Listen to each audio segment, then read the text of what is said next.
আমরা অন্তর্বর্তীকালীন সরকার বারবার বলছি যে we want very fair election. আমাদের এতে কোনো স্টেক নাই, আমাদের কোনো পার্টি নাই, আমরা কোনো পার্টিকে পৃষ্ঠপোষকতা করি না, করবো না ইনশাল্লাহ। At least you can take from me, আমি ব্যক্তিগতভাবে আমার ব্যক্তিগতভাবে কথা বলতে পারছি।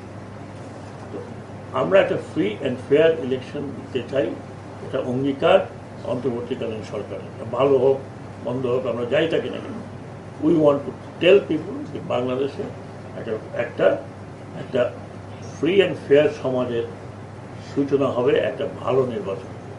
এই নির্বাচনে কোন পার্টি আসলো না আসলো ওইটা আমাদের দেখার ব্যাপার না, that is election commission will see, আর বা কোনো পলিটিক্যাল চিন্তাভাবনা যারা করেন তাদের।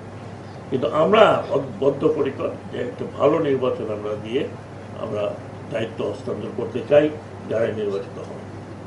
এবং এটা আপনারা জানেন, এটা অঙ্গীকার শুধু আমার নয়, ডক্টর ইউনূসের, যার একটা ইন্টারন্যাশনাল স্ট্যান্ডিং আছে, তাকে বিশ্বের সবাই চেনে, এক নামে চেনে।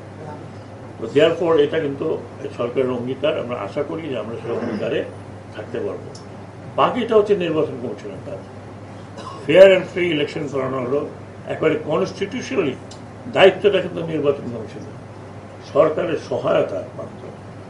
আমরা সহায়তা করবো, নির্বাচন কমিশন যেইভাবে যাবে সহায়তা চাবে সেইভাবে সরকারকে সহায়তা করতে হবে, এটা ফ্যাক্ট। আমি দৃঢ় কণ্ঠে বলতে চাচ্ছি, 2008-এর পরে বহু ভোটাররা ভোট দিতে পারেনি টিল টুডে। অনেকের বয়স 30 হয়ে গেছে, কিন্তু তারা ভোট দিতে পারে না, they don't know war to vote, how to vote. অনেক ইয়াং, অনেক তরুণ জানেই না ভোট কেন্দ্রে কীরকম দেখা যায়, because they were not allowed to vote.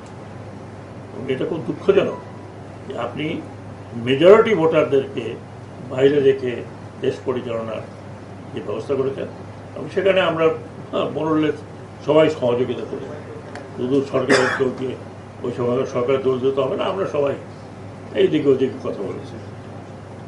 আমার মনে আছে আমি 2024-এর ইলেকশনের আগে একটা সেমিনার হয়েছিল, সেখানে বলেছিলাম, আপনারা খুঁজে দেখতে পারেন ইউটিউবে, আমি বলেছিলাম এবার ইলেকশনে যারা দাঁড়াবে তারা আমছালা দুটোই যাওয়ার সম্ভাবনা এই আর সংশয় আছে। দেখবেন আমছালা লেখেন, চলে আসবে ইউটিউবে, বলেছে।